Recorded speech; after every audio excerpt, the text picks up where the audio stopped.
Bismillahirrahmanirrahim. Assalamualaikum warahmatullahi wabarakatuh.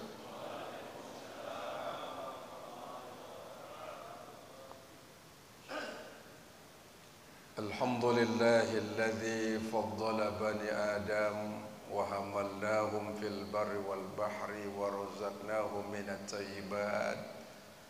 Asyhadu an la ilaha illallah wahdahu la syarika lah wa asyhadu anna sayyidana Muhammadan abduhu wa rasuluh. Allahumma salli wa sallim wa barik ala Muhammadin wa ala alihi wa sahbihi ajma'in, amma ba'du. Bulan ini kita sudah masuk di bulan Sya'ban. Ini bulan yang sering kita lupakan dan lalaikan, karena Nabi juga menjelaskan seperti itu. Kenapa bulan ini dianggap bulan yang kita lupakan dan kita lalaikan? Karena dia di antara bulan Rajab dan bulan Ramadan. Padahal banyak peristiwa besar, banyak kejadian luar biasa terjadi di bulan Sya'ban. Apa saja kejadian luar biasa di bulan Sya'ban? Insya Allah pengajian kita malam hari ini kita akan urai. Mudah-mudahan menjadi tambahan ilmu, tambahan amal, tambahan pahala di sisi Allah Subhanahu wa ta'ala. Yang pertama, ternyata di bulan Sya'ban semua catatan ibadah tahunan kita dilaporkan oleh malaikat kepada Allah.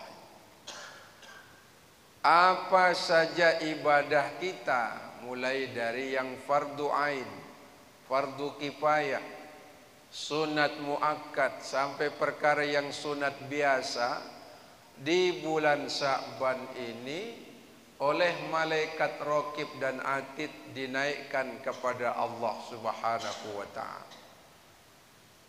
Tapi kata Nabi, sesungguhnya tiap hari Senin dan Kamis juga catatan amal mingguan dilaporkan oleh malaikat menuju Allah. Itu tiap Senin dan Kamis. Kenapa di bulan Sya'ban ini catatan ibadah kita dilaporkan oleh malaikat menuju Allah? Karena memang ini laporan tahunan. Kayak orang di kantor, di perusahaan ada laporan keuangan tahunan, ada laporan pertanggungjawaban tahunan. Itu lazim. Sama dengan anak-anak kita, 1 tahun dia ujian 2 kali, terima rapot 2 kali. Kalau rapotnya isinya nilainya bagus, nilainya memuaskan, kita orang tua apapun yang diminta oleh anak-anak kita pasti kita akan kasih dia.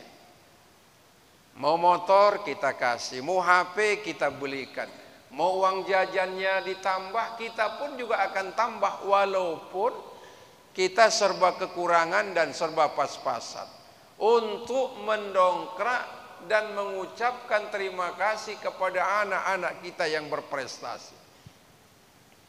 Demikian juga dengan Allah. Catatan amal kita selama 1 tahun dinaikkan oleh malaikat menuju Allah Subhanahu wa ta'ala. Begitu dibuka tentang sholatnya, semua sholatnya sempurna, semua sholatnya karena Allah, semua sholatnya baik.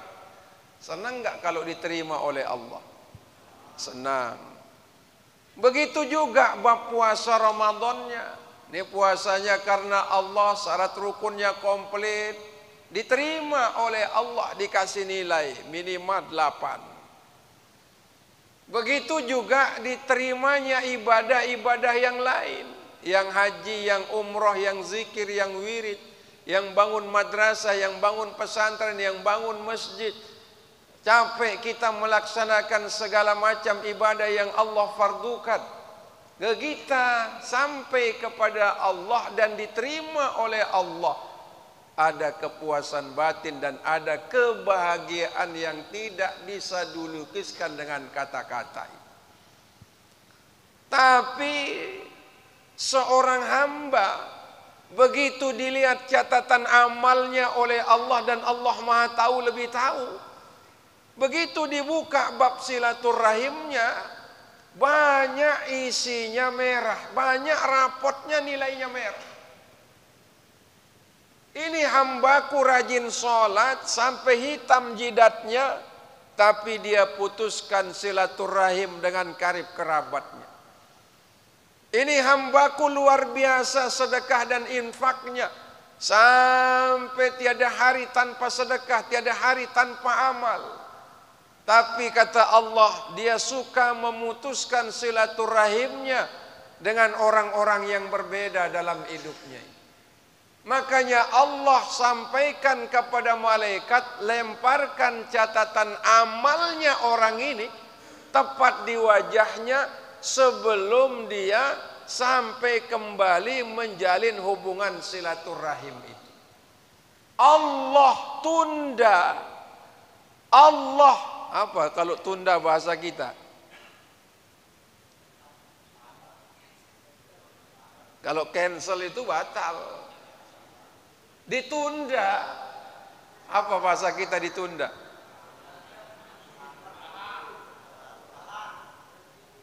Ditunda itu ini belum dulu nih, belum kita terima ini, belum lengkap persyaratannya. Seolah-olah Allah ngomong begitu. Sama dengan kalau anak-anak kita mohon maaf selesai kuliah mengajukan lamaran baik di instansi pemerintah, di perusahaan untuk dapat pekerjaan, dilengkapi persyaratannya. Salah satu persyaratannya harus dapat keterangan baik dari Kepolisian Republik Indonesia.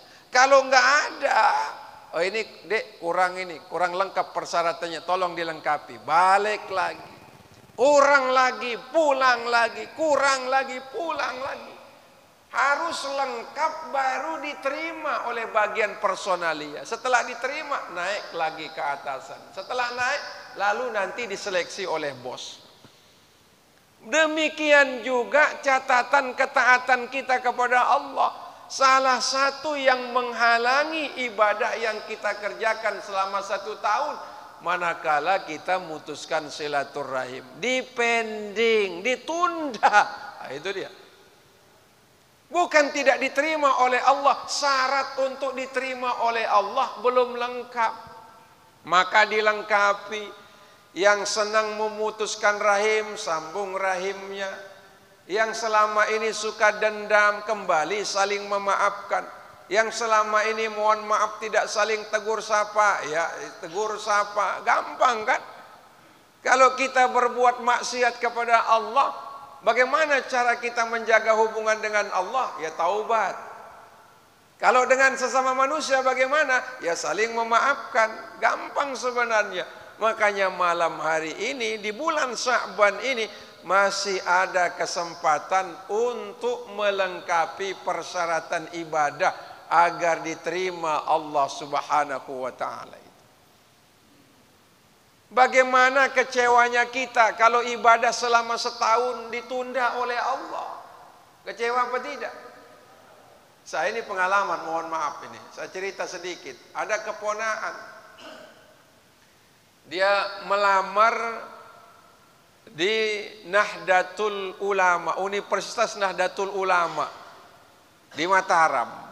Kebetulan saya kenal dengan rektornya, minta bantuan. Oke, saya bantu. Ketemu, gimana Bu Rektor, sehat?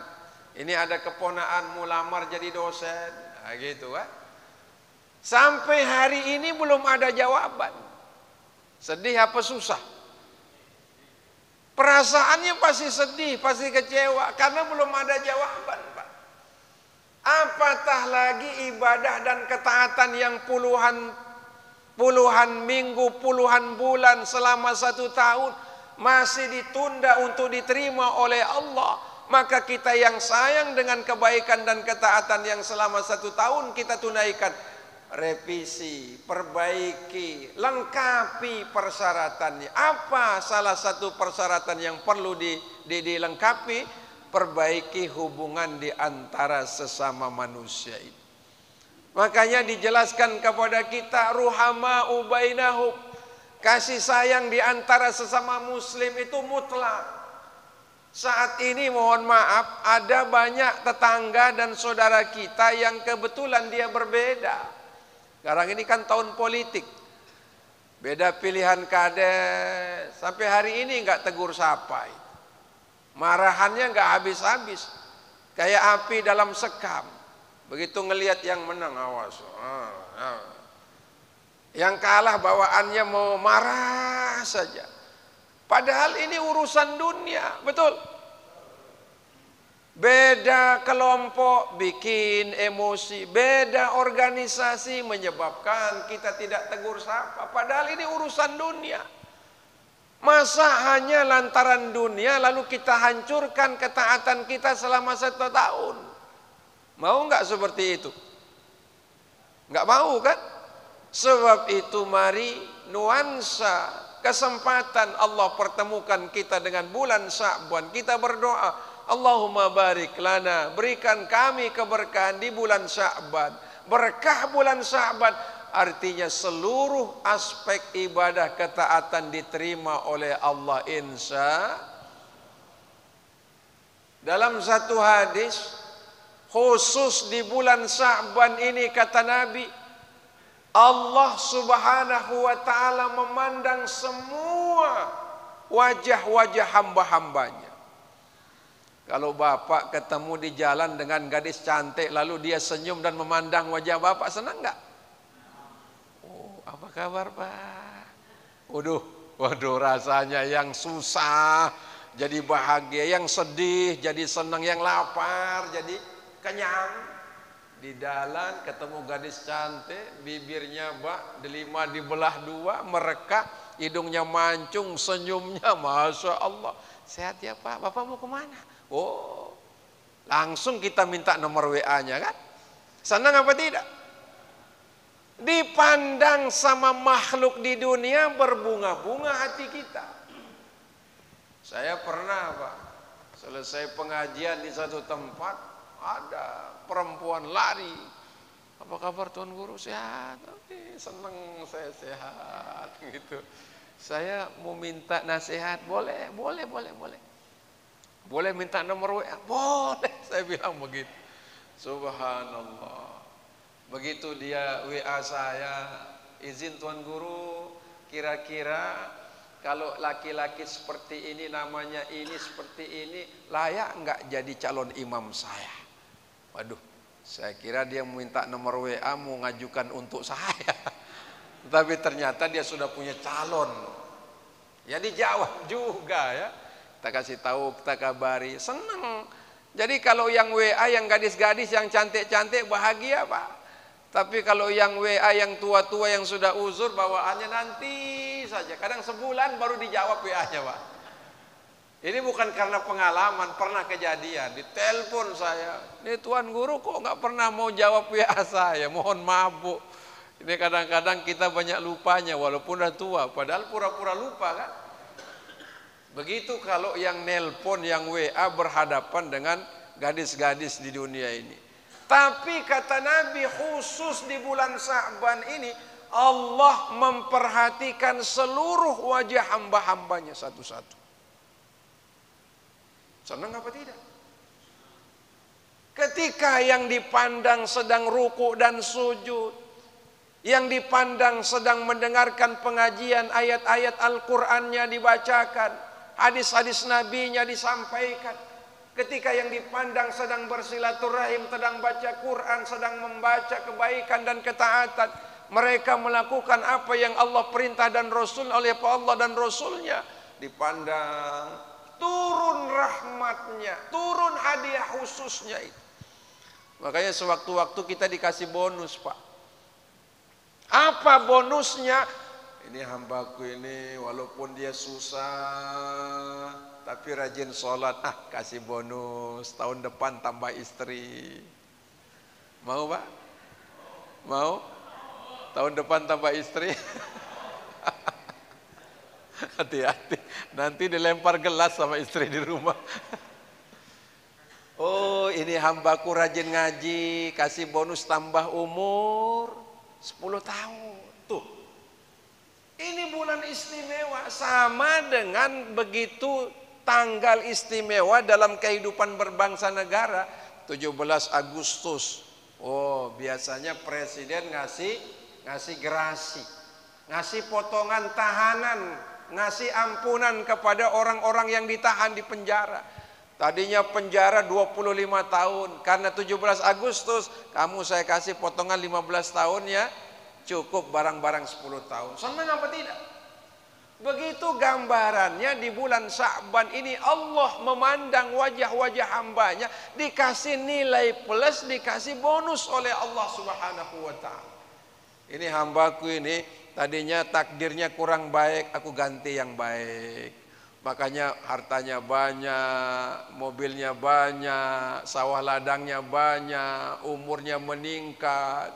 Subhanallah. Senang apa tidak, Pak?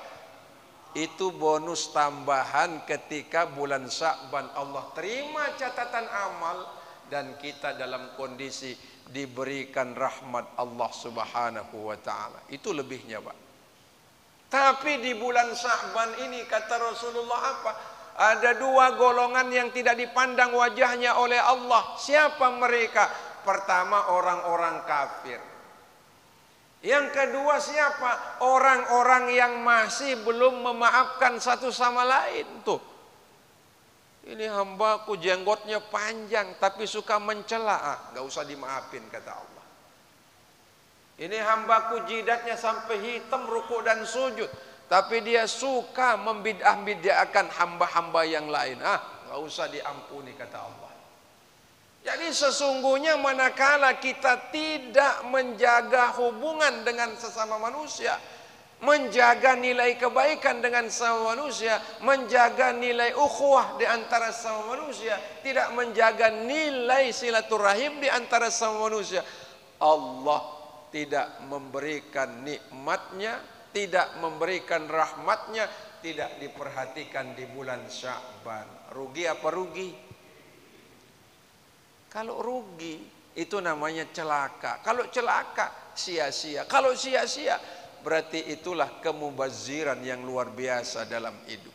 Sebab itu nanti ketika pulang ke rumah, yang istrinya sudah hampir setengah tahun gak maafin suaminya, maafin ya Bu, maafin suami ya. Sebaliknya suaminya yang selama ini sakit hati dan perasaannya karena diomeli terus ya. Tiap hari istri ngomel saja, telat pulang ngomel, di rumah saja ngomel, kasih uang belanja ngomel, sedikit ngomel. Maafin istri Pak ya. Mau Pak? Mau? Ya itu tadi. Yang tadinya justru tidak tegur sapa karena batas tanah. Karena apa itu? Apa itu?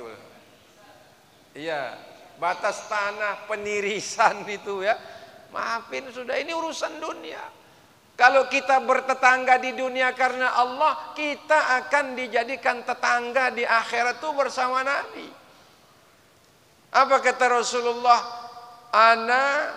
Saya bersama hamba-hamba Allah yang saling memaafkan di antara mereka di sorga nanti.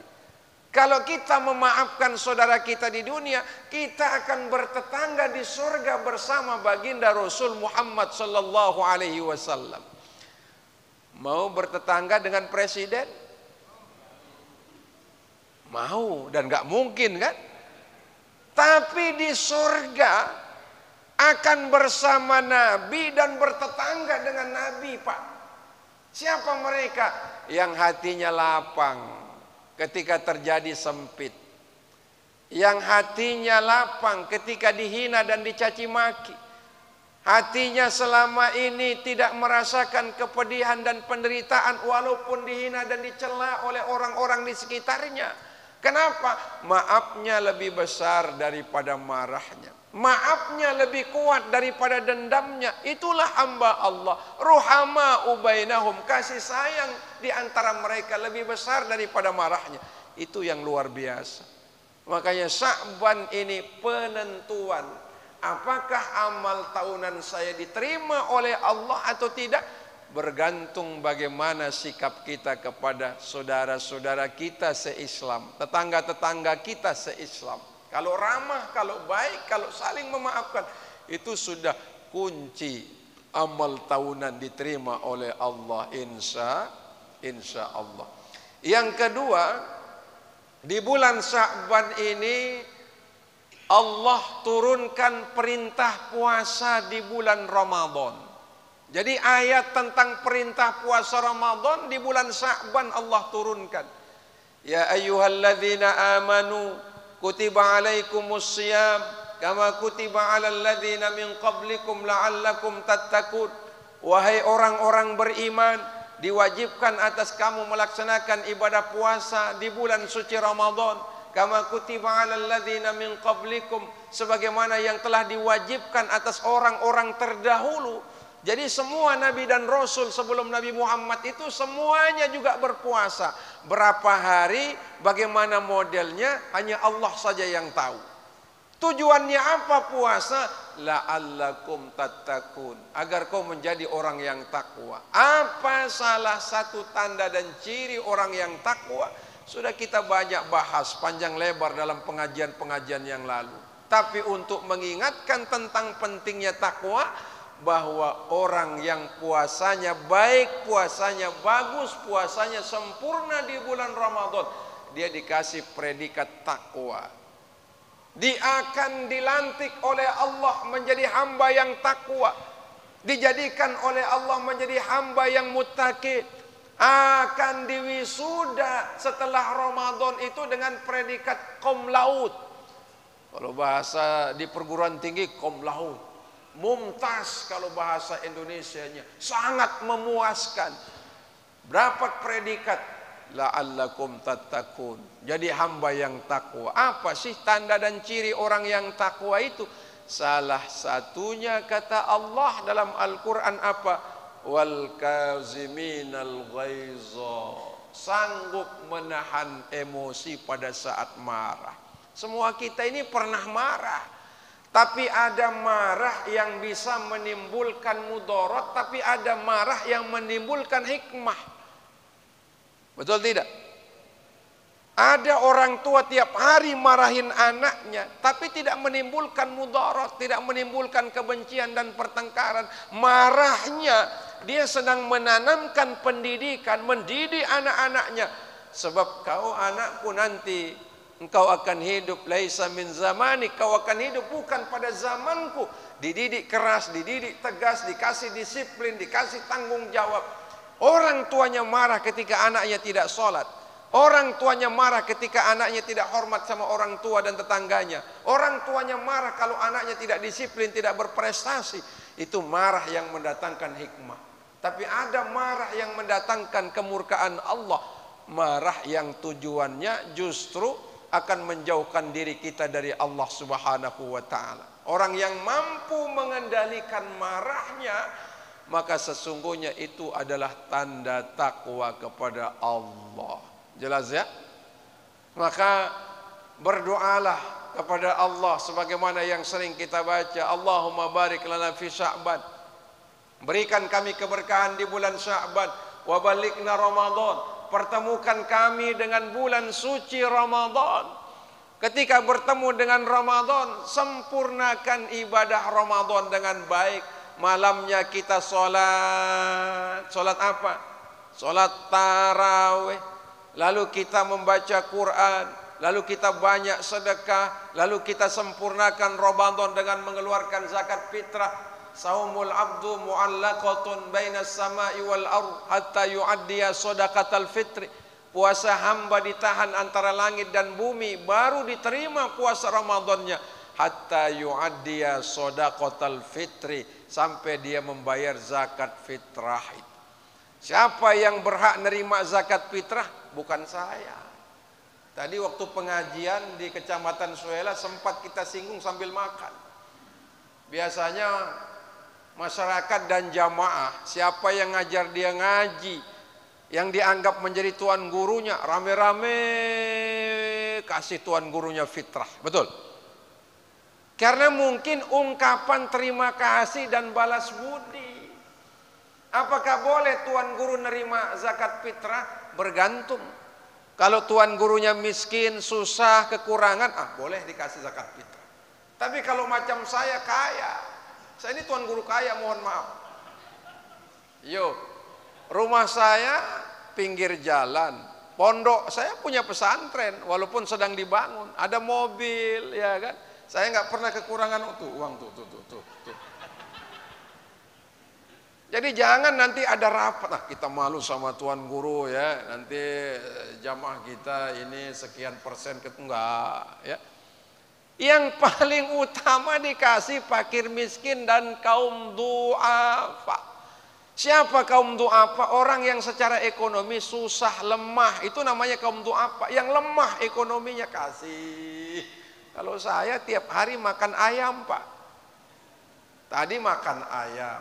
Pagi-pagi selesai menikahkan, ada bos Pacific Motor di Mas Bage mengundang keluarganya nikah. Selesai ijab kabul, makannya enak.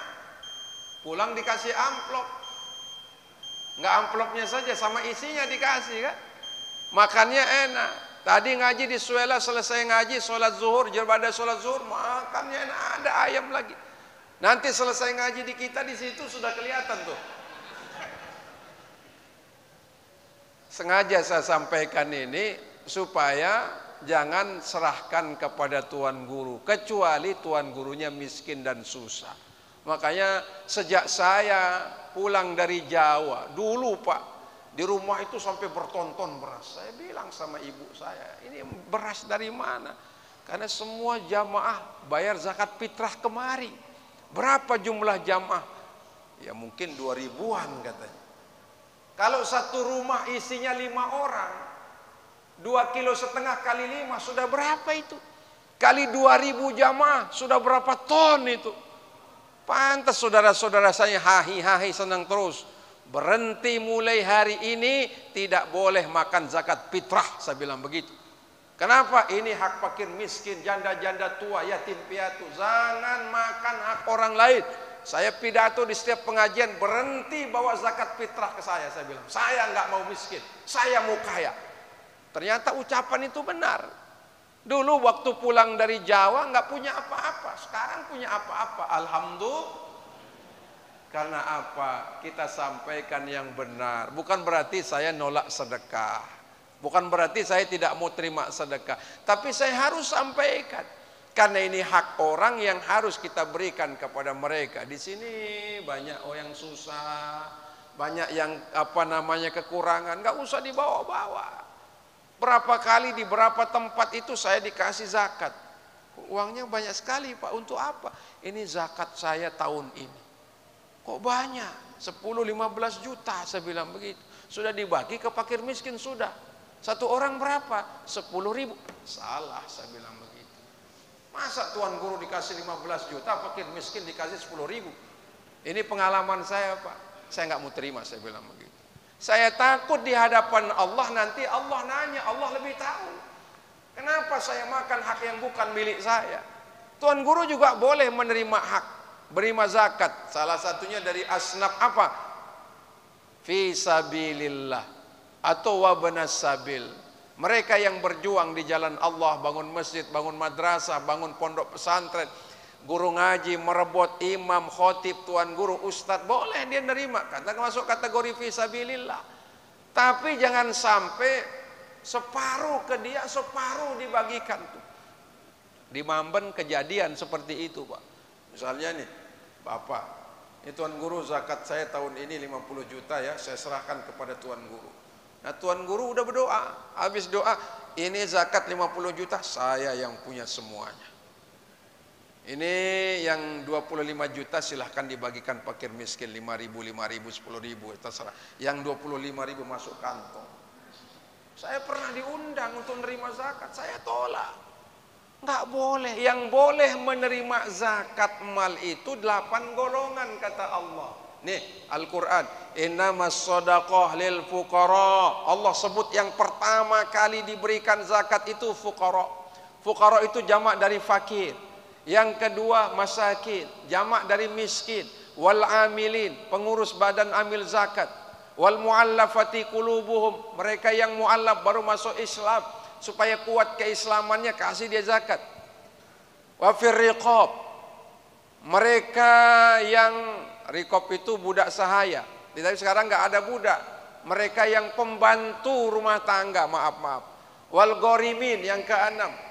Ghorimin itu orang yang terlilit hutang, belum bisa bayar hutang, tapi hutangnya bukan untuk maksiat, hutangnya untuk keperluan tiap hari, tapi belum bisa melunasi atau membayar hutangnya, kasih dia zakat. Wa banas sabil, orang yang sedang musafir cari nafkah tapi belum dapat pekerjaan. Pekerjaan yang dicari yang halal, bukan pekerjaan yang haram, boleh terima zakat. Yang ke-8 kata Allah, wa fi sabilillah, mereka yang berjuang di jalan Allah. Kameramen dikasih nggak? Nih kameramen nih kasih besok kalau berzakat kan. Dia juga kan ngurus masjid. Merebut, mana merebut kita? Merebut kaya apa miskin? Iya kan? Merebut Pak ya. Ini merebut kaya kalau ini ya. Allah. Hari ini beliau motong pohon jati dikasih ke saya. Saya nggak minta, tanya beliau, saya nggak minta Tuan Guru saya kasih pohon jati. Oh boleh. Bikin berugak, oh boleh, nggak apa-apa. Ya kan? Nggak minta dikasih, alhamdulillah. Siapa lagi? Imam, khotib, termasuk yang ngurus masjid, para pemuda yang kumpul di masjid, karena mereka masih ketanggungan orang tua, kasih dia zakat, kasih dia zakat fitrah, kasih dia zakat mal, supaya tambah semangat untuk berjuang di jalan Allah lewat masjid. Insya. Di sini ada janda-janda? Coba yang janda angkat tangan. Janda tua. Yang tua yang disantuni ya. Kalau yang ada yang muda? Oh yang muda. Nanti saya yang nyantuni ya. Allahu Akbar. Jadi inilah ketetapan Allah yang tidak boleh dirubah-ubah. Maka ayat tentang puasa turun di bulan Sya'ban. Mudah-mudahan Sya'ban ini Allah terima semua amal kita, Allah ampuni segala dosa kita, Allah panjangkan umur kita, Allah luaskan rezeki kita untuk kebaikan dan ketaatan. Allah pertemukan kita dengan bulan suci Ramadan, insya. Terima kasih. Saya biasanya begitu menjelang bulan Sya'ban ini, di mana-mana pengajian kita tutup pengajiannya untuk sementara. Kira-kira di sini ditutup apa tidak? Oh enggak ditutup. Oh lanjut. Soalnya Ramadan ini saya insya Allah mau umroh. Mau umroh 16 hari, tanggal 5. Siapa yang mau ikut? Ya kalau gratis insya Allah tunggu tahun depan insya Allah. Murah 39 juta. Dan itu semuanya sudah gratis, paspor gratis, nggak ada kakak kita bikinkan gratis, nggak ada kartu apa lagi namanya? Kartu vaksin kita bikinkan gratis, tiket pulang pergi, bil Bali Madinah, Bali, bil gratis. Lalu hotelnya jarak 200 meter di Masjidil Haram dan di Masjid Nabawi. Kalau misalnya sudah selesai umroh, ingin mengumrohkan orang tua yang telah meninggal dunia, bisnya standby insya Allah 24 jam gratis. Kalau lewat biro travel lain sampai 45 sampai 50, belum tunda. Kenapa murah? Karena ini milik kerajaan Arab Saudi. Makanya saya mau jadi mutawif di situ. Saya Ramadan ini berangkat dengan ibu, dengan yang jaga pondok, dikasih gratis, nggak minta. Tuan Guru berangkat ya, jadi mutawib berangkat. Subhanallah. Makanya mudah-mudahan jamaah kita di sini kalau ada kelapangan rezeki yang kepingin umroh, kalau nunggu haji kan sampai 30 tahun. Ya kalau umur kita baru 20 tahun, nunggu 30 tahun jadi 50 tahun nanti. Kalau hari ini umurnya 67 tahun, nunggu 30 tahun. Kira-kira masih hidup apa tidak? Kan 105 tahun kan gitu. Sudah uzur. Tapi siapa yang umroh di bulan Ramadan, kata Nabi, pahalanya seperti orang haji bersama Rasul Muhammad sallallahu alaihi wasallam. Saya ulangi, orang yang ibadah umroh dikerjakan di bulan Ramadan sama pahalanya seperti orang berhaji bersama Rasul Muhammad sallallahu alaihi wasallam. Nanti kalau pulang menyandang gelar haji boleh. Nabi yang ngomong, bukan saya. Kalau saya boleh diingkari. Nabi yang bilang siapa yang umrah di bulan Ramadan pahalanya seperti orang yang melaksanakan ibadah haji dan seolah-olah dia berhaji bersamaku, kata Nabi, Pak. Hadis sahih. Makanya saya ajak Bapak Ibu yang kebetulan tidak sabar menunggu 30 tahun, ya segeralah daftar ini. Tanggal 10 Maret sudah kita tutup. Kenapa tanggal 10 Maret sudah tutup? Karena sudah menjelang keberangkatan. Maka mudah-mudahan Bapak Ibu yang memang dan rindu untuk melaksanakan ibadah, terutama ibadah umroh di Mekah, rindu untuk ibadah di Masjid Nabawi, rindu untuk bertemu dengan Rasulullah, rindu untuk sholat di Raudhah, maka umrohlah insya Allah jawabannya ya. Terima kasih, mohon maaf lahir batin. Wassalamualaikum warahmatullahi wabarakatuh.